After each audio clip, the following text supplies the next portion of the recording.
फिल्में समाज का आईना कहलाती हैं। ऐसा आईना जो सेंसर बोर्ड की परीक्षा से गुजरकर समाज का रिफ्लेक्शन दिखाता है। पर अब सरकार जो सिनेमेटोग्राफ बिल 2021 लाना चाहती है, उसके बाद समाज के आईने में रिफ्लेक्शन कैसा दिखेगा, कहना मुश्किल है। नमस्कार, स्वागत है आप सभी का। आपके साथ मैं हूं स्वप्निल। फिल्म मेकर्स और फिल्म फ्रेटर्निटी से जुड़े लोग क्या बनाएं, क्या ना बनाएं, दर्शक यानी हम क्या देखें, क्या ना देखें कि आजादी का स्वरूप बदलने वाला है। वैसे सेंसरशिप में सरकारी रोल किसी से छिपा नहीं है। इस बात के वैलिड रीजन रहे हैं कि पब्लिक सेंसर बोर्ड को शक की निगाहों से देखती है। पर बिल के बाद सेंसर बोर्ड कहीं पीछे छूट जाएगा। अब बोर्ड के ऊपर होगा सुपर बोर्ड यानी सरकार। सरकार जो किसी भी फिल्म को दोबारा परीक्षण के लिए भेज पाएगी, जो फिल्म को रद्द भी कर सकती है। इसके पीछे आखिर सरकार का क्या तर्क है, क्या कारण है कि फिल्म जगत इसे अभिव्यक्ति की आजादी पर हमला मान रहा है? आज करेंगे इसी पर बात।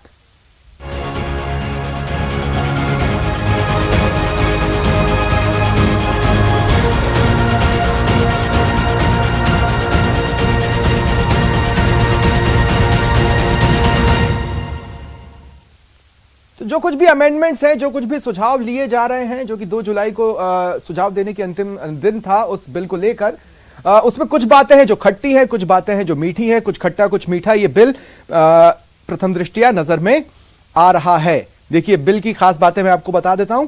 पायरेसी की खैर नहीं। देखिए, पायरेसी के खिलाफ सारे तरफ से, हर तरफ से आवाज उठ रही थी। जो पुराना जो बिल है वो बहुत सख्त एक्शन की गुंजाइश नहीं छोड़ता है। ऐसे में इसमें पायरेसी की अब खैर नहीं होगी, इसको सुनिश्चित करता है। हालांकि किसी तरह की पॉलिसी ये नहीं बता रहा है। ये जरूर बता रहा है कि सजा दे दी जाएगी, 3 महीने से 3 साल तक जुर्माने के बारे में ये बात कर रहा है, लेकिन कोई पॉलिसी इसमें नजर नहीं आ रही है। इसके अलावा जो सेकंड पॉइंट है वो है सर्टिफिकेशन में नई एज कैटेगरी। 3 नई एज कैटेगरीज शामिल की जा रही है। यानी आने वाले दिनों में हो सकता है अगर आप थिएटर जाएं तो आपके बच्चे का एज का भी प्रूफ आपको लेकर जाना पड़ सकता है। और अब देखिए वो खट्टी बात जिसे लेकर बॉलीवुड का स्वाद कसैला हुआ है। सरकार अब सेंसर सुप्रीम बन जाती है इस बिल के पास होने के बाद, कानून बन जाने के बाद, संशोधनों के बाद। यानी इसका क्या मीनिंग है अब वो मैं आपको समझा रहा हूं। सरकार अगर सेंसर सुप्रीम बन रही है तो क्या क्या कर सकती है। देखिए, इससे पहले सीबीएफसी के फैसले को बदलने का अधिकार सरकार को मिल जाएगा। सेंसर बोर्ड है फिल्म सर्टिफिकेशन का जिसका काम है। अब यही डिबेटेबल था कि वो फिल्म सर्टिफिकेशन के अलावा और एक्स्ट्रा काम क्यों कर रही है, लेकिन अब अधिकार सरकार के पास होगा सीबीएफसी के फैसले को बदलने का इस अमेंडमेंट के बाद। साथ ही सरकार सर्टिफिकेट का फिर से परीक्षण करवा सकती है। रीवैल्यूएशन कीजिए, ठीक है, आपने जो सर्टिफिकेट दिया है, जो काम आपने किया है, उसको फिर से रीवैल्यूएट करके देखिए कि आखिर इसमें और क्या गुंजाइश बन सकती है। सेक्शन 5 भी ये बड़ा सुर्खियों में आया है इस अमेंडमेंट बिल के साथ। Principal for guidance in certifying films. 5B के उल्लंघन पर फिल्म का सर्टिफिकेट रद्द किया जा सकता है, फिल्म रद्द की जा सकती है। और जरूरी नहीं आने वाली फिल्में, पुरानी जो फिल्में उन पर भी अब तलवार लटक रही है। सेक्शन 5B क्या कहता है? देश की अखंडता, देश की शांति, देश की नैतिकता से ये 5B सेक्शन जुड़ा है। इनके उल्लंघन पर कार्रवाई होगी। साथ ही ये भी बात करता है कि जो दूसरे देशों से हमारे संबंध हैं वो खराब ना हो, देश का माहौल खराब ना हो। अगर इस तरह की कोई चीज होती है तो उस पर भी कार्रवाई की जा सकती है। और कार्रवाई किस तरह की होगी? सर्टिफिकेट रद्द करना या फिल्म को ही रद्द कर देना। तो आज हम चर्चा करेंगे इस बिल पर। वो सवाल जो हम इस डिबेट के दौरान उठाने वाले हैं वो मैं आपको बता देता हूं। सवाल नंबर 1, क्या ऐसी नौबत आई कि इस तरह का डिसीजन लेना पड़ रहा है? क्या सरकार का सुपर सेंसर जरूरी है? अब सवाल नंबर 2 सुनिए। क्या ये जो सुपर सेंसर है वो अभिव्यक्ति की आजादी पर हमला है? फ्रीडम ऑफ एक्सप्रेशन है और रीजनेबल रेस्ट्रिक्शंस की बात तो हमेशा से रही ही है। तो क्या अभिव्यक्ति की आजादी पर हमला हो रहा है? सेंसर बोर्ड ने एक फैसला ले लिया, फिर आपको फैसला लेने की जरूरत क्यों पड़ी? सवाल नंबर 3, क्या सीबीएफसी सिर्फ डमी रह जाएगा? जब उसका फैसला बदला जा सकता है, जब उसे निर्देशित किया जा सकता है, तो फिर ऐसे में उसकी जरूरत क्या रह जाती है? ऐसे वक्त में जब सीबीएफसी को अपने पैरों पर खड़ा होने के लिए और मदद की दरकार थी, तब उसके पर और कतर दिए जा रहे हैं। अब सवाल नंबर 4 सुनिए, क्या सरकारों के साथ पैमाने नहीं बदल जाएंगे? जैसे देश की नैतिकता की बात है, एक सरकार देश की एक नैतिकता देखती है, दूसरी सरकार दूसरी नैतिकता खोज सकती है, अपने अपनी विचारधारा के हिसाब से वो किसी भी चीज को ले सकती है। तो ऐसे में क्या सरकारों के साथ पैमाने नहीं बदलेंगे? ये भी एक अहम सवाल है जिन्हें आज हम इस चर्चा के दौरान, इस डिबेट के दौरान, इस मेगा शो के दौरान खंगालने की कोशिश करेंगे और जानने की कोशिश करेंगे कि आखिर सरकार का तर्क क्या है। क्या जरूरत पड़ी सरकार को इस तरह की सोच, इस तरह की अमेंडमेंट्स की? देखिए, पहले फिल्मकारों के पास एक पावर होता था ट्रिब्यूनल के पास जाने का, लेकिन ट्रिब्यूनल को बंद कर दिया गया है अभी कुछ दिनों पहले ही। यानी अगर सीबीएफसी के फैसले से कोई फिल्म मेकर निराश होता था तो ट्रिब्यूनल में जा सकता था, लेकिन अब उसके पास क्या रास्ता बचा? वो कोर्ट जाएगा, क्योंकि अब सीबीएफसी के फैसलों पर सरकार की निगाहबानी होगी। यानी सरकार की कोर्ट में फिल्मों की पेशी होगी, एक तरह से आप ऐसे समझिए, और सरकार को फैसला लेना है। जो कहा जाता है ना कि कोर्ट आपका, जज आपका, तो फैसला भी आपका ही होगा। ऐसे में सरकारें बेलगाम ना हो जाएं, इस बात की क्या गारंटी है? और चलिए, मेरे साथ जो गेस्ट पैनल जुड़ रहा है मैं आपको इंट्रोड्यूस करवा देता हूं। सत्यवान पारीक जी फिल्म निर्माता हैं, एसपी निम्बावत जी फिल्म निर्माता हैं, राजीव अरोड़ा जी कांग्रेस नेता हैं, मेरे साथ जुड़ रहे हैं, आशीष चतुर्वेदी जी बीजेपी नेता हैं, जुड़ रहे हैं, अवधेश आकोदिया जी वरिष्ठ पत्रकार हैं, और AK जैन साहब कानूनविद हैं। आप सभी का स्वागत है न्यूज 18 राजस्थान पर। आशीष चतुर्वेदी जी, सरकार ने फिल्मों के लिए टाइम निकाला, मकसद एंटरटेनमेंट तो नहीं होगा? देखिए स्वप्निल जी, अभी आप कह रहे थे कि जो बिल लाया जा रहा है इसमें कुछ खट्टा है कुछ मीठा है। आपने जो मीठी बातें वो भी कही कि जो पायरेसी थी, जिसकी समस्या से फिल्म उद्योग बहुत समय से जूझ रहा था, और फिल्म उद्योग के जो लोग हैं उनकी रिकमेंडेशन पे ही सरकार ने जो पायरेसी नियम है उसमें सख्ती बरती है, नहीं ताकि जो इसका वायलेशन ना हो। नहीं, दूसरी बात जो उसमें कही है, sorry to interrupt you Ashish ji, film industry policy की मांग कर रही थी, आपने सिर्फ सजा का प्रावधान किया है, वो भी आधा अधूरा है। नहीं, देखिए अभी उसको बिल को आने दीजिए, अभी पार्लियामेंट सत्र होगा, अभी बिल आएगा, अभी पूरा एग्जैक्ट बिल आया नहीं है, और ये जो बिल आया वो लेकिन आप मीठे वाले पोर्शन को तो पकड़ रहे हैं, हम खट्टे वाले पे बात करते हैं। मैं कह रहा हूँ सरकार क्यों चाहती है फिल्मों पर निगाहबानी? हम बाहुबली बनेंगे क्यों? खट्टी बातों को मैं मीठी बातें ही बताऊंगा, खट्टी बातों को भी जानना जरूरी है, क्योंकि कारण क्या है, जो आपकी मेगा शो हो रहा है इसमें जो बहुत सारी भ्रांतियां इस बिल को लेकर के जो भ्रम फैलाया जा रहा है वो भी दूर होना बहुत जरूरी है। चलिए बताइए। आप देखिए, जहां तक बात है, आपने कैटेगरी की बात की कि भाई बच्चों को ले जाएंगे तो हो सकता है आपको एज प्रूफ ले जाना पड़े। आप देखिए जो क्राइटेरिया किया है कि हमने एज बेस्ड क्राइटेरिया, आप देखिए इंफॉर्मेशन जो टेक्नोलॉजी एक्ट आया है उसमें जो OTT प्लेटफॉर्म है उसके अंदर भी हमने 5 कैटेगरीज बनाई है। तो उससे यूनिफॉर्मिटी रखने के लिए उसमें और OTT प्लेटफॉर्म में और जो मूवीज आ रही है उसमें एक यूनिफॉर्मिटी रहे। आप देखिए बकायदा इसकी 2 कमेटीज बनती हैं। सीधा सा सवाल है आशीष जी, मुकुल मुद्गल की एक मिनट आशीष जी, सीधा सा सवाल है, बात पूरी कर लीजिए। आप बाहुबली क्यों बनना चाहते हैं? आप देखिए ये जो कमेटी बनाई थी ना, मुकुल मुद्गल और श्याम बेनेगल जो बहुत बड़े फिल्मकार रहे हैं, उनकी रिकमेंडेशन से ही उन्होंने बताया था कि आप इसमें 6 कैटेगरी बनाइए। सरकार ने उनकी रिकमेंडेशंस को ही माना है। और जहां तक पायरेसी की बात है, बकायदा मैं आपको बता दूं, ये दोनों कमेटियां ये बात करती है कि सेंसर बोर्ड को सशक्त बनाया जाए, उसमें हस्तक्षेप ना हो। लेकिन आप चोर रास्ता निकाल रहे हैं। मैं 1 मिनट में अब आपकी तीसरी बात पे आता हूँ, जिसपे आपने कहा है कि ये कुछ खट्टी बात है। आप देखिए प्रश्न ये होता है कि ये जो ड्राफ्ट बिल लाया जाएगा इससे क्या सेंट्रल गवर्नमेंट को कोई पावर होगी सीबीएफसी के जो निर्णय है उसको बदलने की? तो उसके बदलने की पावर नहीं है। तो क्या है? अगर सेंट्रल गवर्नमेंट को लगता है कि फिल्मों में कोई विवाद है और उससे देश की संप्रभुता, सुरक्षा या किसी पर्टिकुलर डिसेंसी या मॉरलिटी का प्रश्न आता है, पब्लिक ऑर्डर का प्रश्न आता है, तो सेंट्रल गवर्नमेंट क्या कर सकता है? उसको री एग्जामिन करने के लिए भेज सकता है। अभी जो आपने कहा ना कि उसको अधिकार है बदलने का या रद्द करने का, तो रद्द करने और बदलने का अधिकार नहीं है। आप एक बार चेक कर लीजिए स्वप्निल जी, उसको ना बदलने का अधिकार है, रद्द करने का अधिकार है। आप देखिए अभी हो क्या रहा है। नहीं, आप सर्टिफिकेट अगर रद्द कर देंगे तो फिल्म कैसे नहीं रुकी? बात पूरी कर लीजिए। अगर आप सर्टिफिकेट रद्द कर देंगे तो फिल्म कैसे नहीं रुकी? सर्टिफिकेट रद्द नहीं हो रहा है स्वप्निल जी, हम सीबीएफसी में उसको वापस भेज रहे हैं कि आप इसको री एग्जामिन करिए। वो तो अभी होता क्या है देखिए स्वप्निल जी एक मिनट मेरी बात सुन। अभी होता क्या है, हम देखते हैं बहुत सारी फिल्मों को लेकर के विवाद होता है। बीच में पद्मावत फिल्म आई थी, उसके पहले पीके आई थी, ओ माय गॉड आई थी, इनको लेकर के तरह तरह के विवाद आते हैं। अभी होता क्या है कि जैसे पद्मावत फिल्म आई तो उसमें कुछ संगठन के लोग आकर के नेगोशिएट करते हैं फिल्म डायरेक्टर से। आप देखिए वो प्रथा ठीक नहीं है। तो आप क्रिएटिविटी काट रहे हैं। किसी को लेकर कोई विवाद हो, आप क्रिएटिविटी काट रहे हैं सरकार के पास जाए। चलिए आशीष जी, मैं आगे आपके पास आऊंगा, मुझे अब अन्य लोगों को भी अपनी चर्चा में शामिल कर लेने दीजिए। मैं इसी पॉइंट पर आपसे आगे भी बातचीत करूंगा, लेकिन सत्यवान पारीख जी, इस बिल को लेकर क्या राय है आपकी? क्या नजर आता है आपको इस बिल में? ऐसा है कि वैसे जो सेंट्रल बोर्ड है, सरकार को उसको सशक्त करना चाहिए, क्योंकि जो उसके अंदर नॉमिनेटेड लोग हैं वो अपने आप में समझदार होते हैं। अच्छा, वो बिल्कुल निर्णय सत्य लेते हैं। उसके बाद में क्या है, सरकार ने हमारे पास क्या आगे जाने के लिए, अगर कोई भी फिल्म बनाई हमने बना करके सेंसर में दी, अगर सेंसर मान लीजिए कोई भी चीज में ऑब्जेक्शन करता है और प्रोड्यूसर को वो समझ में नहीं आता है, तो उसके लिए वो आगे जा सकता है। अच्छा, अभी सरकार सभी चीजों को आगे जाने से रोक देगी। बंद कर दिया गया, अब तो सीधे कोर्ट ही जाएगा। यार मैं वही बोल रहा हूँ ना, सरकार ने ट्रिब्यूनल बंद कर दिया, इसका मतलब यह है कि पहले पिक्चर बनाओ, अगर कोई प्रॉब्लम है तो कोर्ट में जाके लड़ो।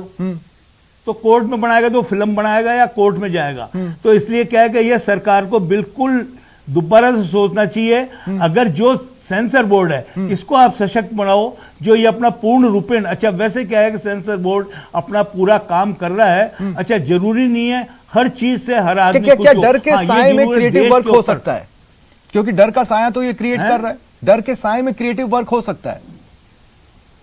हाँ नहीं, ऐसा है कि सरकार का डर है ना, प्रोड्यूसर वही पिक्चर बनाएगा जो सरकार की नॉर्म के अंदर आती है। इसके अलावा तो प्रोड्यूसर कुछ बना ही नहीं सकता है। अच्छा, बना देगा तो सेंसर पास नहीं करेगा। अच्छा, अगर मान लीजिए किसी को कोई तकलीफ है, वो कोई भी खड़ा हो जाएगा पिक्चर सेंसर होने के बाद में, तो फिर सेंसर बोर्ड की सेंसिटी क्या है ये बताइए आप। ठीक है भाई, पिक्चर सेंसर करने से फिर फायदा ही क्या हुआ? ठीक है, एसपी निम्बावत जी करा ली, मेरी सेंसर, आपकी क्या राय है बिल पर?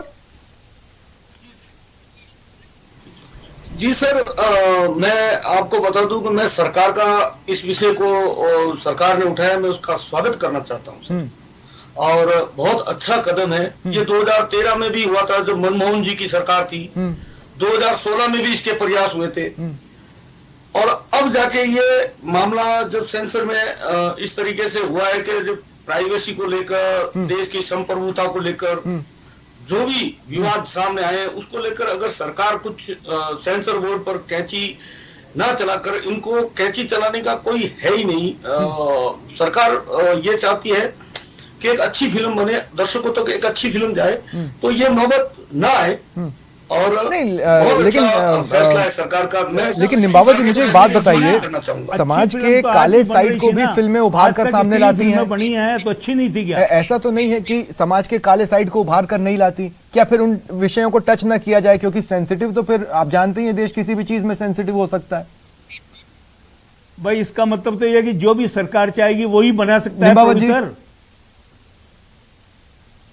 सही है और वाजिबी भी है, लेकिन आज जो निर्माता फिल्म बना रहा है वो जनता को परोसना क्या चाह रहा है वो समझने वाली बात है। एक्चुअली सेंसर इसीलिए जरूरी इसमें बदलाव हो गया है, जरूरी करना, ताकि लोग नहीं तो मुझे निम्बावत जी, मुझे एग्जांपल के साथ एक बात समझाइए। देखिए, जैसे मैं कह रहा हूं, फिल्म है गदर, ठीक है, पाकिस्तान के साथ हमारे बहुत अच्छे रिश्ते तो है नहीं।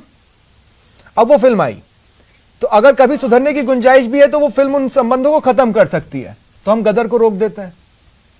क्या आप ये कह रहे हैं?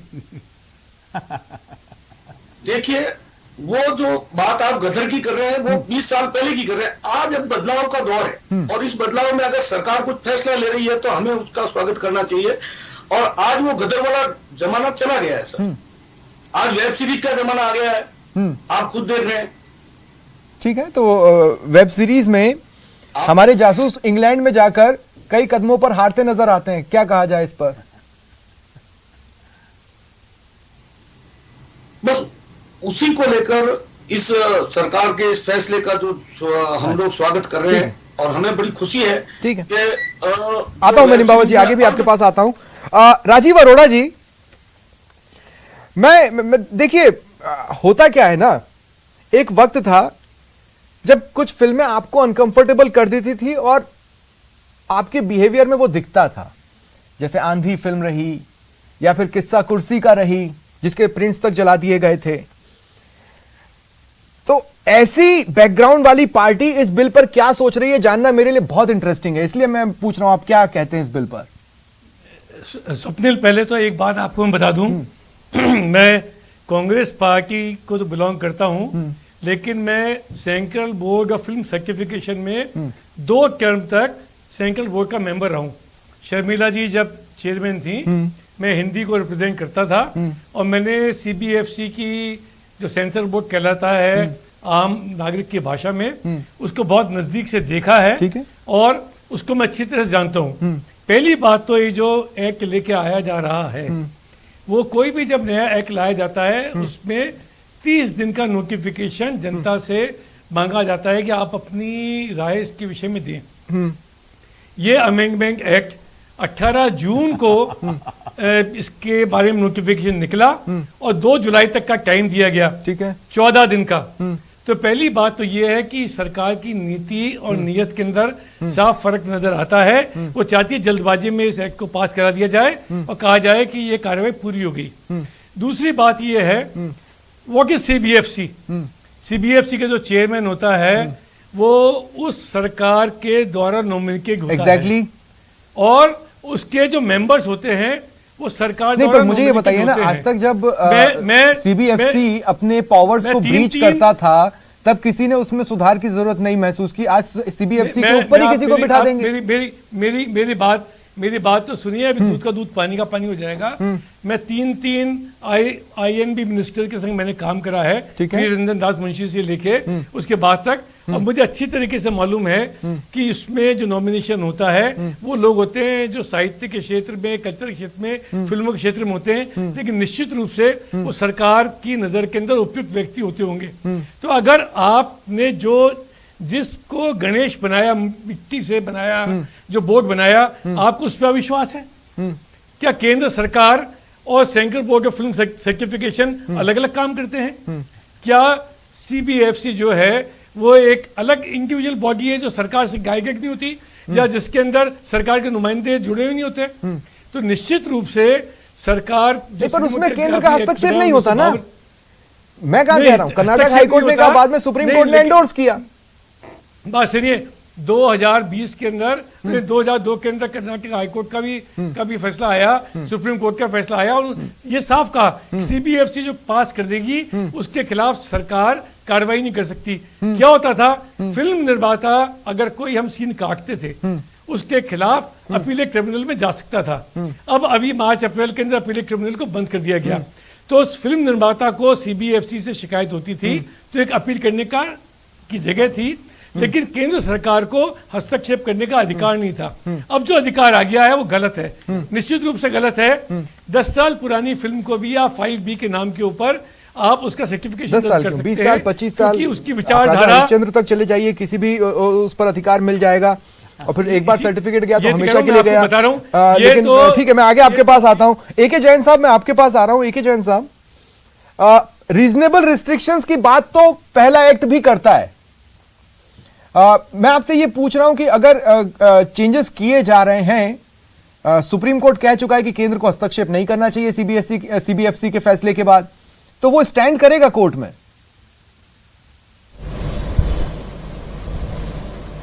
देखिए, सबसे बड़ी बात यह है कि पुराने एक्ट में जो 1952 का एक्ट था उसमें सेंट्रल गवर्नमेंट के पास एक रिविजनल पावर्स थी, अर्थात जो अपीलेट ट्रिब्यूनल है उसका भी ऑर्डर हुआ हो कुछ भी, और या जो बोर्ड ऑफ सर्टिफिकेशन है उसका भी कोई आदेश हुआ, उसके बाद भी गवर्नमेंट को ये शक्तियां थी कि वो सो मोटो या किसी भी कंप्लेंट्स पे किसी भी फिल्म को रोक दे, किसी भी सीन को चेंज कर दिया, किसी भी सर्टिफिकेट में हस्तक्षेप कर दे।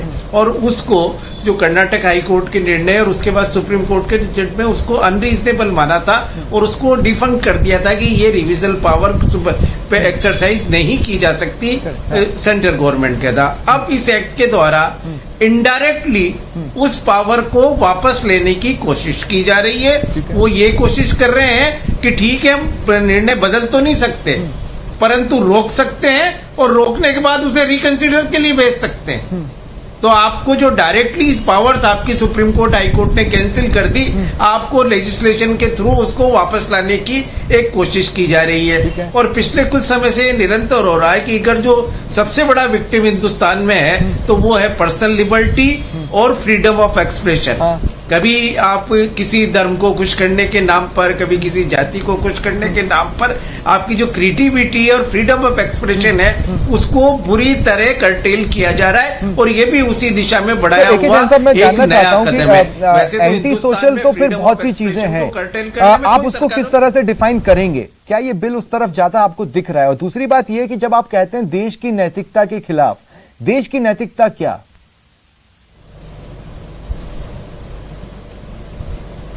देखिए, कॉन्स्टिट्यूशन में भारत के संविधान के आर्टिकल 19(2) में जो कि फ्रीडम ऑफ एक्सप्रेशन जिस आर्टिकल में दी गई है उसी में ही रीजनेबल रेस्ट्रिक्शन परिभाषित किए हुए हैं कि friendly relation with other Nations, morality and उनसे सिचुएशन का पब्लिक ऑर्डर, कुछ सिचुएशंस को लेकर आप उनको कर्टेल कर सकते हैं। पर उसमें जो पावर है बेसिकली देखा जाए तो फंडामेंटल राइट्स को चेक करने की पावर कोर्ट्स को रहनी चाहिए। पर उस 92 की आड़ में हर एक्ट में, हर कानून में अपनी तरफ से सरकार रेस्ट्रिक्शंस लगाती जाती है। इनडायरेक्टली आप फ्रीडम ऑफ एक्सप्रेशन को कर्टेल के जो अब आपके पास जो इंटरनेट पे तो आपका चेक है नहीं, पर फिल्मों को जिस तरीके, हालांकि फिल्मों के जो इस सेंसरशिप को सुप्रीम कोर्ट हाई कोर्ट ने इस आधार पर सही माना था कि इनका जो इफेक्ट है वो व्यापक होता है, पर ये तब की बात है जब टेलीविजन घरों घरों में नहीं पहुंचा था और इंटरनेट भी घरों घरों में नहीं पहुंचा था। आज की डेट में जो फिल्म का प्रभाव है वही इंटरनेट का प्रभाव है और वही टेलीविजन का। वहां जब सेंसरशिप नहीं है तो आप फिल्मों को सेंसरशिप, ये उस जमाने की बात है जब फिल्म जो विजुअल्स है वो फिल्मों में होते थे सिर्फ, और इसलिए उसको ज्यादा प्रभावशाली माना गया था। तो ये जो एक्ट में बार बार अमेंडमेंट करने की आदत बन गई है हमें कि हर एक बात पे नया कानून लाए, उसको कोर्ट्स पे या वैसे मैं बताता हूं, इसी तरह का एक कानून इटली में 108 सालों से था और इसी साल अप्रैल में उस कानून को हटा दिया गया। अवधेश जी, एक तरफ इटली है जो इसी तरह के कानून में स्टेट के ऊपर पब्लिक को रख रही है, एक तरफ हम हैं कि हम उसे लेकर आ रहे हैं।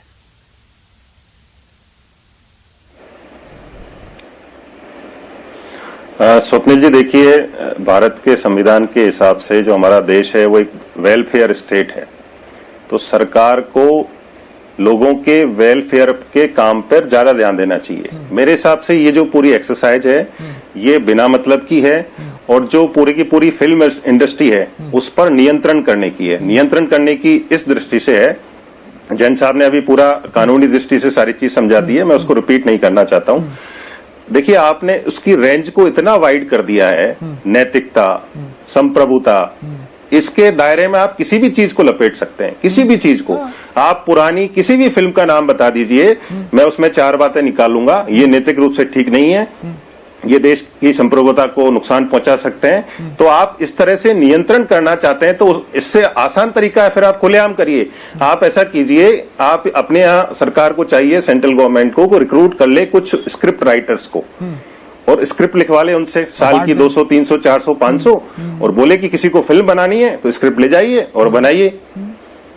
इससे बेहतर तरीका है। फिर आपको यही करना है तो ऐसे कर लीजिए, आप चोर दरवाजे से जाके रास्ता मत बनाइए, आपको जो करना है वो खुलेआम कर लीजिए। सिंपल सी बात है। तो अवधेश जी, अगर मैं आपसे बोलूं कि मैं सीबीएफसी, जिसमें हमारे ही द्वारा बिठाए, मतलब सरकार द्वारा ही बिठाए गए लोग हैं, पुनः परीक्षण के लिए अगर सरकार भेजेगी तो सीबीएफसी में काम करने वाले ऑलरेडी एक दबाव में होंगे, है ना, और फिर वो दोबारा रीथिंक करेंगे, वो जानने की कोशिश करेंगे सरकार क्या चाहती है। मान लीजिए वो नहीं समझ पाए और सरकार के पाले में गेंद आई और उन्होंने सर्टिफिकेट रद्द कर दिया, इसका तो मतलब यही है ना कि फिल्म रद्द हो गई कॉमन टर्म्स में। स्वप्निल जी, देखिए, जो सेंसर बोर्ड है उसमें उसका, चाहे उसका अध्यक्ष है चाहे उसके मेंबर हैं, सारे के सारे सेंट्रल गवर्नमेंट उनको लगाती है। जब सेंट्रल गवर्नमेंट किसी भी चीज को उनके पास भेजेगी तो इनडायरेक्ट मैसेज है ना आपके पास कि भेजा है तो क्या करने के लिए भेजा है। तो या तो उसको वो ठंडे बस्ते में डाल देंगे या डस्टबिन में डाल देंगे या उसके सर्टिफिकेट को कैंसिल कर देंगे। क्या करना है ये तो सेंट्रल गवर्नमेंट ने जब आपके पास भेज दिया है तो भेजा इसीलिए है कि जो सरकार जो चाहती है वो आपको करना है। तो एक बॉडी अपने पास ऑलरेडी है, इतने साल से है, कुछ इक्का दुक्का विवादों को छोड़ के साल भर वो अच्छा काम करती है। उसमें जो विवाद होते हैं उनको कैसे दूर किया जाए, इसकी आप कोई तरकीब निकाल सकते हैं, लेकिन ये जो तरीका आपने निकाला है ये बिल्कुल आपत्तिजनक है और सरकार इसमें किसी भी फिल्म को रोक सकती है। हाँ, कम से कम प्रथम दृष्टिया तो यही नजर आ रहा है। इसी को और क्लियर करने की कोशिश करेंगे और एक ब्रेक का वक्त है। ब्रेक के बाद आशीष जी मैं दोबारा तुरंत आपके पास आऊंगा और जो डर फिल्म इंडस्ट्री को सता रहा है या अब आम लोगों को भी सताने लगा है उस पर मैं आपसे बातचीत करूंगा। एक छोटे से ब्रेक के लिए रुक रहे हैं, जल्द हाजिर होते हैं।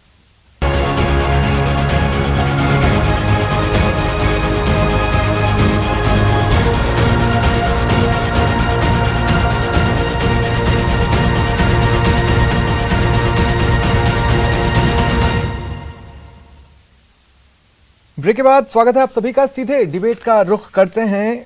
आशीष चतुर्वेदी जी, मैं आपके पास आ रहा हूं।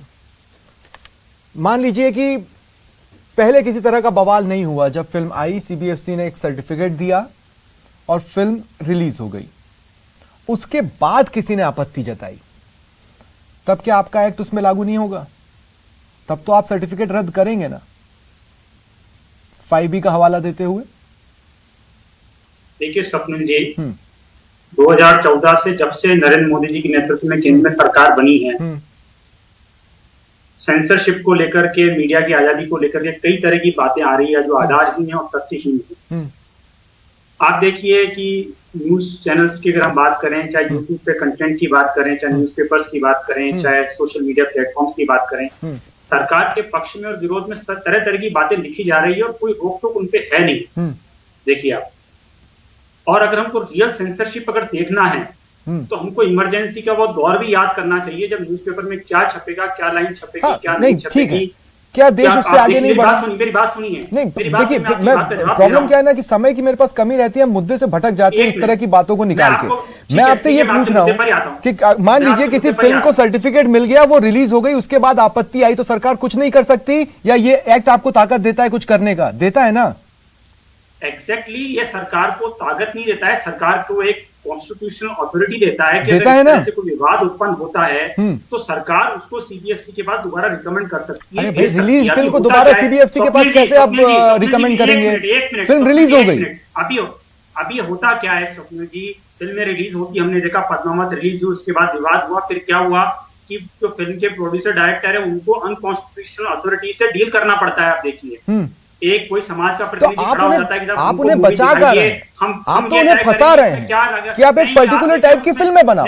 देखिए आशीष जी, ऐसा है कि लड़कियों को छेड़ना जो कि कानूनन जुर्म है, फिल्में उसके सीन्स दिखाती हैं। गोविंदा की कई फिल्मों में वो सीन्स है, वो देश की नैतिकता के खिलाफ है। आज आप गोविंदा की कई फिल्मों को रद्द कर सकते हैं। स्वप्निल जी, अभी सभी मेंबर्स को मैं सुन रहा था, वो कह रहे थे सीबीएफसी में जो भी अध्यक्ष बन रहा है, जो मेंबर्स जो सरकार ही नियुक्त कर रही है, तो अगर सरकार को नियंत्रण करना होता तो सरकार के पास तो वो प्लेटफॉर्म ऑलरेडी है ही सही। पर वो तो आप ही के चेहरे होते हैं, आप ही की विचारधारा वाले होते हैं।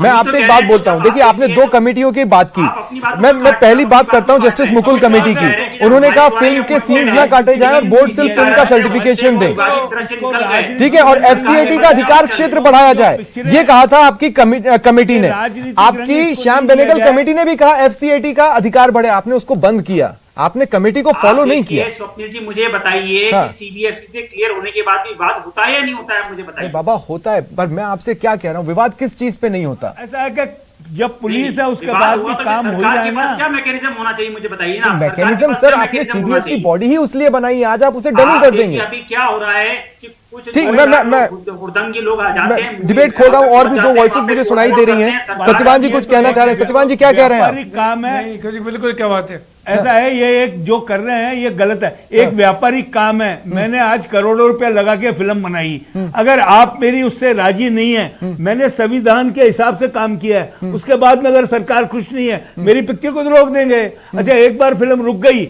उसके बाद में पायरेसी होगी, सब जगह चल जाएगी, कौन आएगा मेरी फिल्म देखने? तो ये तो फिर ऐसा तो नहीं होना चाहिए। पायरेसी पर तो कार्रवाई की बात हो रही है, हालांकि पॉलिसी के साथ नहीं, लेकिन सीधी कार्रवाई की बात हो रही है। आप ही को निम्बावत जी कुछ जोड़ रहे हैं, आपकी बात को शायद क्रॉस कर रहे हैं। निम्बावत जी क्या कह रहे हैं आप? सर मैं बता रहा हूँ, इस जो संशोधन हुआ है उसको लेकर निर्माता को कहीं घबराने की जरूरत नहीं है। कैसे? वो एक साफ सुथरी फिल्म जनता को दे और बिल्कुल। नहीं, आप साफ सुथरी फिल्म क्या? कई फिल्में प्रोड्यूस की है। अजीब भाई साहब, आपको नहीं लगता एक ही जैसी फिल्में आएंगी तो लोग फिल्में देखना ही छोड़ देंगे? करूंगा मैं। आपके हिसाब से देश प्रेम कुछ हो सकता है, मेरे हिसाब से कुछ हो सकता है। अच्छा भाई साहब, मैंने हाँ, क्या बोल रहे हैं आप राजीव जी? और सेंसर ने मेरी पिक्चर पास कर दी, लेकिन जरूरी नहीं है आप खुश हो उससे, तो अभी क्या कर सकते हैं? स्वप्निल जी, दो बातें बड़ी महत्वपूर्ण है इस एक्ट के अंदर। पहली तो निर्माता जो है, अगर वो CBFC उसको सर्टिफिकेट देती है ए का, और वो चाहता है कि मेरे यू का सर्टिफिकेट मिलना चाहिए, अगर वो अपील करता था पहले FCAK के अंदर अपील ट्रिब्यूनल में, तो एक मामूली सी फीस लगती थी, सदस्य देखते थे और 6 हफ्ते में निर्णय आता था। अब क्या है, आपको जाना पड़ेगा कोर्ट के अंदर। और वो जो आपने जो हीरो हीरोइन लिए थे 25 साल की उम्र के, नहीं, लेकिन तो 50 साल को जाएंगे तब उनका निर्णय निकल पाएगा। आपका जो कार्यकाल रहा CBFC में, मैं उसे डिमीन नहीं कर रहा हूं, लेकिन CBFC ने कोई बहुत अच्छा रास्ता आज तक नहीं लिया है। वो सदियों से लोगों की शक की निगाहों में ही रहा है, ये तो आप जानते हैं ना। देखिए अरे वैसा काम करने वाले पे शक तो होगा ही होगा ना। मैं आपको जो आदमी काम करेगा उसके ऊपर तो क्या है, शक होगा ही होगा। समय के संग जो काम नहीं करेगा उस समय पे के शक नहीं संग होगा। परिवर्तन होने चाहिए। लेकिन परिवर्तन जो होते हैं आपने खुद वो ने समय के बताया। अनुरूप होने अगर चाहिए, मैं और समय के अनुरूप दिख नहीं रहे। हाँ, अभी आपने कहा 108 साल पुराना कानून इटली ने वापस ले लिया। मैं ये बात बोलता हूँ, शायद इसका विरोध होता। आपने बोला, अच्छा करा आपने बात बोली है, ठीक है। समय के संग परिवर्तन होने चाहिए। अवधेश जी कुछ कह रहे हैं। अवधेश जी क्या जोड़ रहे हैं? पायरेसी क्या होती है? अवधेश जी क्या जोड़ रहे हैं? नहीं सिर्फ पायरेसी पे कानून आना चाहिए। मैं बोल रहा हूँ स्वप्निल जी देखिए, सबसे स्वप्निल जी देखिए, हाँ बोलिए। स्वप्निल जी देखिए, इसका सबसे व्यवहारिक और सही समाधान ये है कि जो सेंसर बोर्ड है उसकी रेंज को थोड़ा बढ़ाया जाए। अलग अलग क्षेत्र के लोग उसमें मेंबर बनाए जाएं, जिससे किसी भी क्षेत्र की कोई आपत्ति आती है, उसमें आपत्तिजनक बात होती है, तो वो उसको पकड़ सके। उसके बाद उसका सर्टिफिकेट जारी हो। उसके बाद यदि कोई आपत्ति जाहिर करता है और कोई गैरकानूनी तरीका अपनाता है फिल्म का विरोध करने का, फिल्म को रोकने का, तो उसके ऊपर कार्रवाई करने का इसमें सिस्टम कोई ना कोई होना चाहिए। जिस तरह के जो सामाजिक तथाकथित सामाजिक संगठन बन के खड़े हो गए हैं, अलग अलग तरह की डील करते हैं, उनके कई स्टिंग ऑपरेशन भी आ गए, तो कार्रवाई तो ऐसे लोगों पर होनी चाहिए। मैं कह रहा हूं, साहित्य में एक बहुत बड़े लेखक रहे, उनसे ये पूछा गया कि आपकी किताबों में गालियां बहुत होती हैं। हमारे समाज में गालियां देने वाले बहुत से लोग हैं जो कि अब फिल्मों का हिस्सा बन रहे हैं। बेसिकली हमें यह समझना पड़ेगा कि फिल्मों में जो हम देख रहे हैं वो एक किरदार है ना। आज अगर वो गाली देता है तो वो देश की नैतिकता के तो खिलाफ है, ये बात बिल्कुल सही है। लेकिन कौन गाली नहीं देता? क्या मीडिया कर्मी गाली नहीं देते? क्या नेता गाली नहीं देते? क्या मजदूर गाली नहीं देते? हर कोई देता है। जो स्वप्निल जी, जो अवधेश जी ने बात की है, उस बात में बहुत देखिए स्वप्निल जी, कोई भी हाँ बोले अवधेश जी। कोई भी फिल्म निर्माता जब फिल्म बनाता है तो उसका एक लंबा प्रोसेस होता है। हाँ। उसमें भारी पैसा खर्च होता है। तो क्यों कोई ऐसी चीज बनाएगा जो विवादों में हो? विवाद यदि होते हैं केवल प्रचार पाने के लिए, वहां तक तो ठीक है। जो मैनिपुलेटेड कंट्रोवर्सी होती है वहां तक ठीक है, लेकिन ऐसी फिल्म कोई नहीं बनाएगा समय और पैसा खर्च करके जो किसी कानूनी वजह से अटक जाए, रिलीज नहीं हो। आप वो तो ऐसी तो कोई नहीं बनाएगा। तो बनाने वाला सबसे पहले सबसे ज्यादा ध्यान रखता है। लेकिन ये आप इंटेंशनली किसी, कभी ये नहीं सोचा था। मोरल पुलिसिंग एक अलग चीज हो गई, लेकिन ये तो डायरेक्ट पुलिसिंग है जो इस वक्त एक्ट में हमें मोटे तौर पे नजर आ रहा है। राजीव जी कुछ बोल रहे थे। राजीव जी क्या बोल रहे हैं? शॉर्ट में बोलिए, फिर मुझे AK जैन साहब के पास जाना है।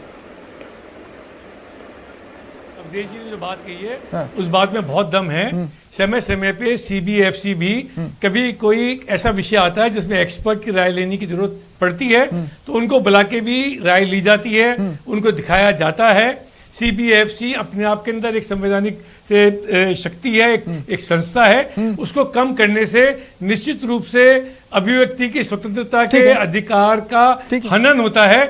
ये जो अमेंडमेंट एक्ट है, इसके ऊपर पुनर्विचार किया जाना चाहिए। ठीक है। पायरेसी के लिए मैं बोल रहा था कि अगर मैं फिल्म देख रहा हूं और मैंने अपने मोबाइल से उस फिल्म का कोई सीन ले लिया और उसको मैंने अपने दोस्त को भेजा मीम करते हुए, उसको आप अगर बोल देंगे कि ये पायरेसी हो गई तो गलत है। जो आपको कानून बनाना पड़ेगा, आप ऐसा कानून मत बनाओ जिससे कि आपके पास निरंकुश अधिकार हो जाए और आप किसी भी व्यक्ति को आ गई आपकी बात आ गई।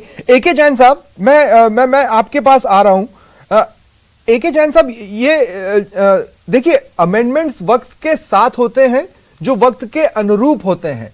क्या ये आपको वक्त के अनुरूप लग रहा है या वक्त में हमें पीछे धकेलने वाला नजर आ रहा है? कहने का मतलब यह है कि आज भी मोटे तौर पे ऐसी कई चीजें हैं जो देश की नैतिकता के खिलाफ हैं या फिर देश को ठेस पहुंचाने वाली हैं, उन पर फिल्में बनती हैं इस कोशिश के तहत कि शायद हम लोगों को जगा सकें।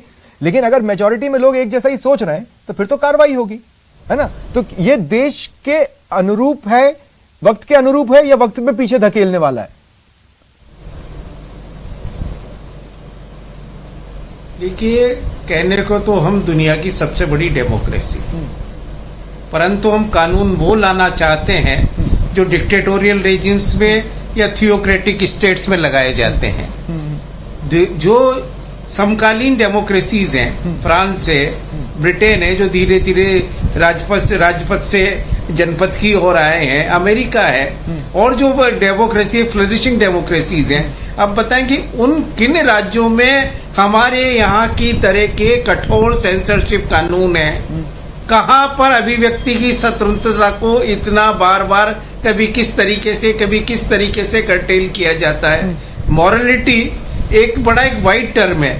मॉरलिटी डेमोक्रेसी का मतलब होता है कि एक बहुत छोटे से समुदाय की भी यदि कोई अभिव्यक्ति की स्वतंत्रता है जो बहुत बड़े समुदाय को पसंद नहीं आ रही है, तो वो भी उसको कहने की और सुनने की छूट होनी चाहिए। हाँ। और बार बार हम ये कहते हैं कि इससे लोग नाराज हो जाएंगे, इससे उनकी भावनाओं को ठेस लगेगी। हम ये क्या कहना चाह रहे हैं इसकी सेंस? और गवर्नमेंट क्या पावर लेना चाह रही है कि जो 10 साल से ज्यादा पुरानी फिल्म्स हैं उन पर भी हम कुछ भी कर सकते हैं? मतलब जो पुराने फिल्म्स हैं उनको भी हम वापस लाके उनको सीन हटाने के या उनको बंद करने के ऑर्डर्स कर सकते हैं। जो सर्टिफिकेट है वो जब आजीवन वैलिड हो जाएगा। अभी क्या 10-10 साल में रिन्यू करना पड़ता है, वो चूंकि आजीवन वैलिड हो जाएगा, मे बी इसलिए उनको ये अधिकार मिल जाता है। आशीष जी, मैं एक बार फिर आपके पास आ रहा हूं। आशीष जी, मुझे एक बात समझाइए आशीष जी, कि जैसे मान लिया जाए आप जिस चीज को जो भी मानते हो, कोई उसे कुछ और भी मान सकता है। अब एक दर्शक के तौर पे बताइए, आप ये डिक्टेट कर रहे हैं कि मैं क्या देखूं, है ना? मैं क्या देखूं क्या ना देखूं, ये आप डिक्टेट करेंगे।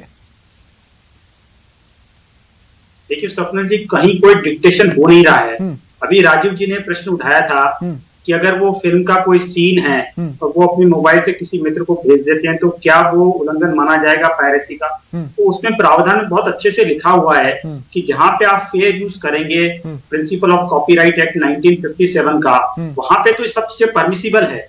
उसके अतिरिक्त अगर आप करेंगे कि अब आप देखिए कि हमने देखा है कि कैसे पनिशेबल हो सकती है, ये तो एक वैलिड वो नहीं हो रही है, वो पनिशेबल नहीं है ना, वो नहीं है पनिशेबल, वो पनिशेबल नहीं है, वो नहीं है पनिशेबल। जो आप देखते हैं छोटे छोटे जो मीम्स बनते हैं मूवीज के, जो कि सोशल मीडिया में सर्कुलेट होते हैं, वो पनिशेबल नहीं है, वो नहीं होंगे। आप देखिए उस पर गलत धारणा बनाई जा रही है। हाँ, और अभी मैं एक एजेंट साहब को भी सुन रहा था, बार बार पायरेसी पे ना आए। मैं एक बार फिर ये कहना चाहता हूं, क्या आप ये डिक्टेट कर रहे हैं मैं क्या देखूं? कर रहे हैं ना? कोई डिक्टेट नहीं कर रहा है, कोई डिक्टेट नहीं कर रहा है। देखिए देशभक्ति है, मैंने आपको पहले ही बोला ना कि मूवी जो बन रही है अभी तक, देखिए 7 साल हो गए केंद्र सरकार में, देश की नैतिकता बन रही है, देश की नैतिकता प्लेटफॉर्म पे आ रहा है। मेरी उसकी डेफिनेशन अलग हो सकती है। आप किसी चीज को रोक दें और वो मैं न देख पाऊं, ये तो मेरे अधिकार का हनन है ना, ये तो मेरा अधिकार मुझसे छीना जा रहा है। एक दर्शक कौन कर रहा है अधिकारों का हनन, ये तो बताइए ना मुझे। आप बताइए अधिकारों का हनन कौन कर रहा है? हम कह रहे हैं कि विवाद आता है, ऐसा लग रहा है। पहली बात सीबीएफसी को कोई डायल्यूट नहीं किया जा रहा है, कोई डायल्यूट नहीं किया जा रहा है। और अभी एक एजेंट साहब बोल रहे थे, लोकतंत्र की बात कर रहे थे, यूएस से लेकर के फ्रांस, ब्रिटेन की हमारी लोकतंत्र को बता रहे थे कि वहां पे कितना डेमोक्रेसी यहाँ पर नहीं है। इटली ने ये कानून 108 साल चलाकर वापस ले लिया, ये मैं आपको फैक्ट बता रहा हूँ। इसी साल था वो, किसका काम था बताइए आप? जिसने सर्वाधिक राज किया था उसको रिफाइन करना चाहिए डेमोक्रेसी। नहीं, देखिए फिर डेफिनेशन की बात है। देखिए राजीव अरोड़ा जी, मुझे एक बात बताइए। राजीव अरोड़ा जी, आपके और बीजेपी को हम देखते हैं ना, तो आप दोनों पार्टियों की सोच में जमीन आसमान का अंतर है, ये तो आप भी मानते हैं। इस एक्ट के बाद कांग्रेस इसे मिसयूज नहीं करेगी, वो किसे पता, वो किसी और डेफिनेशन को लेकर यही चीज करने लगेगी, क्योंकि आपका इतिहास कहता है आप कर सकते हो, है ना? 1952 से लेकर 2021 तक 70 साल हो गए जो एक्ट के अंदर कभी इस तरीके के प्रावधान नहीं आए जिसमें सीबीएफसी नहीं, मैंने मान लिया, लेकिन एक टाइम पे आपने आंधी रोकी थी ना, एक टाइम पे आपने किस्सा कुर्सी पे गाज गिराई थी ना, खत्म कर दे। The accidental prime minister movie के वक्त भी आप आवाजें तो उठा रहे थे। आपने बहुत सही बात कही थी पहले कि आपको रोज एक तरीके का खाना परोसा जाए तो कितने दिन तक खाएंगे। आप फिल्म इंडस्ट्री को खत्म करना चाहते हैं क्या? फिल्म इंडस्ट्री के अंदर सत्यजीत रे से लेके और आज तक के जितने बड़े बड़े निर्माता निर्देशक हुए हैं उन्होंने आपको जो जो चीज दिखाई है, आपको मालूम है कि वो आज घूंघट प्रथा है। अगर राजस्थान प्रदेश में 50% महिलाएं घूंघट अगर पहनती हैं, उसके खिलाफ अगर जागृति के लिए कोई फिल्म दिखाई जाती है तो आप तो कहोगे तो जो मेजोरिटी के खिलाफ आप बात कर रहे हैं। एक जैन साहब ने बहुत सही बात कही थी, हर व्यक्ति को अपनी, ठीक है, उन्होंने कही। सत्यवान पारीक जी, सबसे बड़ा डर क्या है आपका? देश प्रेम को सबसे बड़ा डर क्या है आपका? इसको रंग दिया जा रहा है, रंग दिया जा रहा है। समाज में एक अच्छे फिल्म मेकर को एक अच्छी फिल्म बनाकर समाज को देनी चाहिए और जिससे लगना चाहिए कि वास्तव में कोई पिक्चर अच्छी बनी है। नहीं, अच्छी फिल्म की डेफिनेशन क्या है निम्बावत जी आपकी? अच्छी फिल्म की डेफिनेशन क्या है आपकी, मैं जानना चाह रहा हूँ। एक अच्छी पिक्चर बनाओगे, एक अच्छा संदेश। नहीं, एक बात बताइए ना निम्बावत जी, अच्छी फिल्म कौन सी? हम तो तांडव जैसा कुछ अच्छी फिल्म दूसरी सोसाइटी। देखिए, कुछ रियलिस्टिक मूवीज भी होती है कि नहीं, आप उसको वो आपको एंटरटेनमेंट के लिए नहीं बनती हैं। जो रियलिस्टिक मूवीज होती है निम्बावत जी, वो आपके एंटरटेनमेंट के लिए नहीं बनती हैं, वो एक रियलिटी को दिखाने के लिए बनती हैं। आप मानते हैं ना? आप अच्छी फिल्म किसे कह रहे हैं? क्या आर्टिकल 15 अच्छी फिल्म नहीं थी? आज अगर एक वर्ग उठ के बोले कि नहीं, हमें इसमें गलत तरीके से दिखाया गया, तो वो फिल्म आप रद्द कर सकते हैं क्या आप कहना क्या चाहते हैं अच्छी फिल्म? मेरे ख्याल से ये डॉक्यूमेंट्री की बात कर रहे हैं। कमर्शियल सिनेमा के अंदर आपको हर तरीके के विचार रखने पड़ते हैं। ठीक है सत्यवान जी, मैंने आपसे पूछा आपका सबसे बड़ा डर क्या है?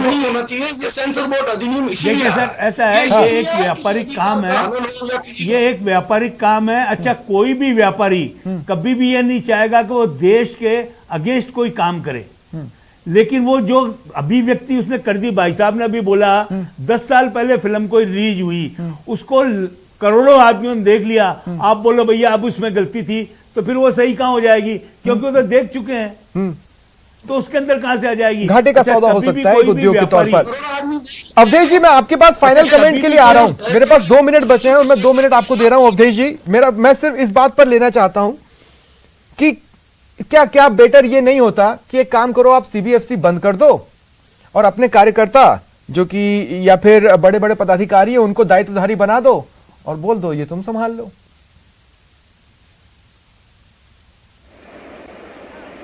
देखिए स्वप्निल जी, एक बात तो ये मैं कहना चाहता हूं कि ये जो पूरी एक्सरसाइज है फिजूल की है। फिजूल की इसलिए है कि आप 1.5 साल पहले एक एक्ट लेके आए थे, सिटीजनशिप अमेंडमेंट एक्ट, सीए।